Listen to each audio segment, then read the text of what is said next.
The Speckled Band by Sir Arthur Conan Doyle. In this final scene, we find our protagonist, Dr. Sherlock Holmes, awaiting the proof of his theories. From outside came the occasional cry of a night bird, and once at our very window a long-drawn cat-like whine, which told us that the cheetah was indeed at liberty. Far away we could hear the deep tones of the parish clock, which boomed out every quarter of an hour. How long they seemed, those quarters! 12 struck, and 1, and 2, and 3, and still we sat waiting silently for whatever might befall. Suddenly there was a momentary gleam of light up in the direction of the ventilator, which vanished immediately, but was succeeded by a strong smell of burning oil and heated metal. Someone in the next room had lit a dark lantern. I heard a gentle sound of movement, and then all was silent once more, though the smell grew stronger. For half an hour I sat with straining ears.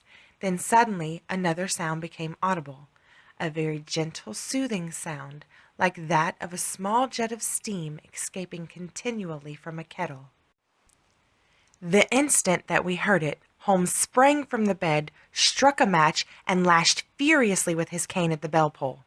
"You see it, Watson?" he yelled. "You see it?" But I saw nothing. At the moment when Holmes struck the light, I heard a low, clear whistle, but the sudden glare flashing into my watery eyes made it impossible for me to tell what it was at which my friend lashed so savagely. I could, however, see that his face was deadly pale and filled with horror and loathing.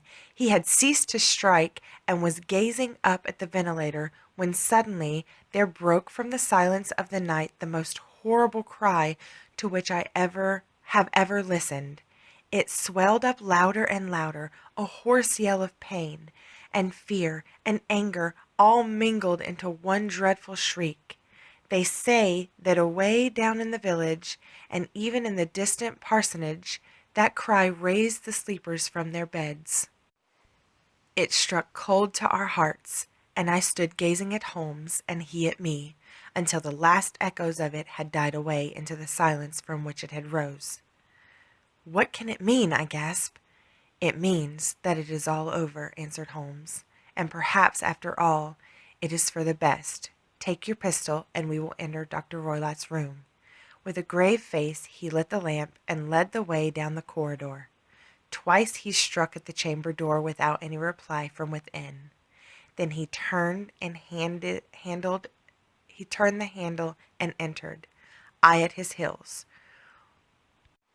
with the cocked pistol in my hand. It was a singular sight which met our eyes. On the table stood a dark lantern, with the shutter half open, throwing a brilliant beam of light upon the iron safe, the door of which was ajar. Beside this table, on the wooden chair, sat Dr. Grimsby Roylott, clad in a long grey dressing gown, his bare ankles protruding beneath, and his feet thrust into heelless Turkish slippers. Across his lap lay the short stock with the long lash which we had noticed during the day. His chin was cocked upward, and his eyes were fixed in a dreadful rigid stare at the corner of the ceiling.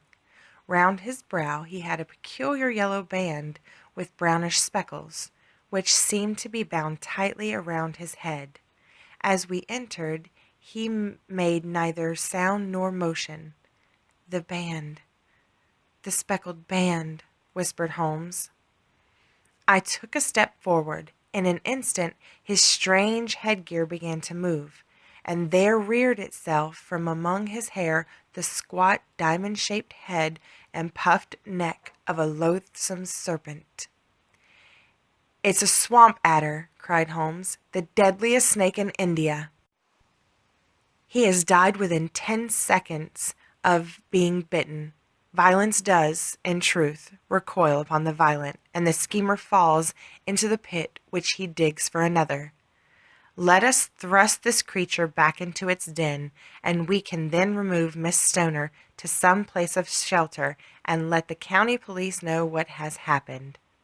As he spoke, he drew the dog whip swiftly from the dead man's lap, and throwing the noose around the reptile's neck, he drew it from its horrible perch, carrying it at arm's length, threw it into the iron safe, which he closed upon it. Such are the true facts of the death of Dr. Grimsby Roylott of Stoke Moran. It is not necessary that I should prolong a narrative which has already run to too great a length by telling how we broke the sad news to the terrified girl, how we conveyed her by the morning train to the care of her good aunt at Harrow, of how the slow process of official inquiry came to the conclusion that the doctor met his fate while indiscreetly playing with a dangerous pet. The little which I had yet to learn of the case was told to me by Sherlock Holmes as we travelled back the next day.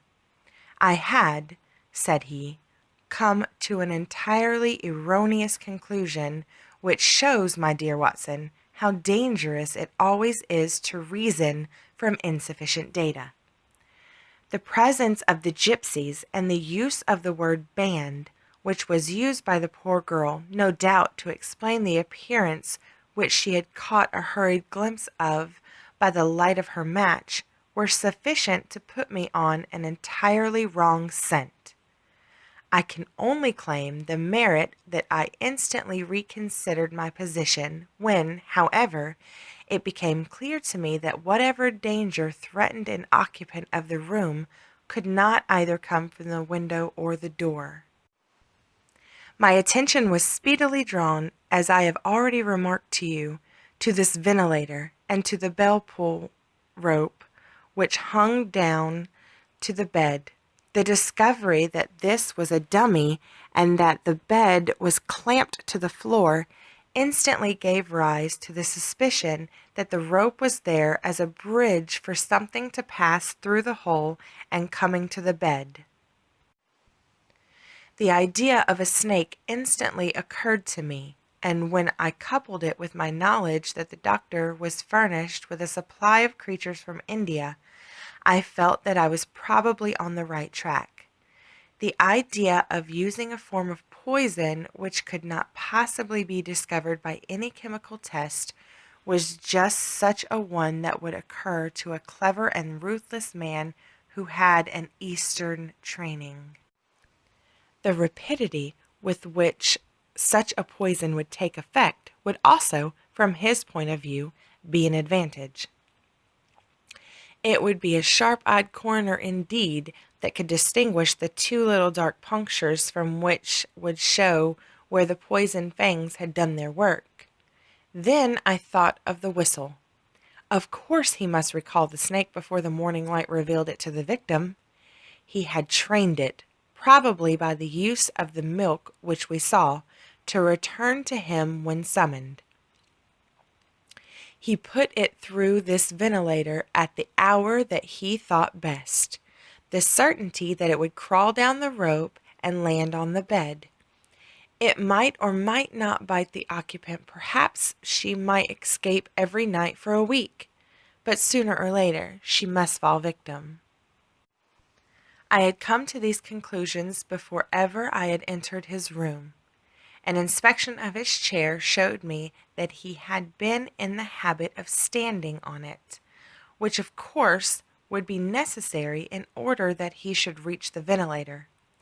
The side of the safe, the saucer of milk, and the loop of whipcord were enough to finally dispel any doubt which may have remained. The metallic clang heard by Miss Stoner was obviously caused by her stepfather hastily closing the door of his safe upon its terrible occupant. Having once made up my mind, you know the steps which I took in order to put the matter to the proof.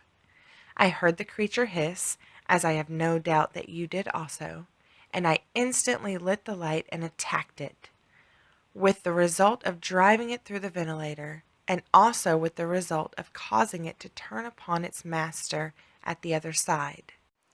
Some of the blows of my cane came home and roused its snakish temper, so that it flew upon the first person it saw.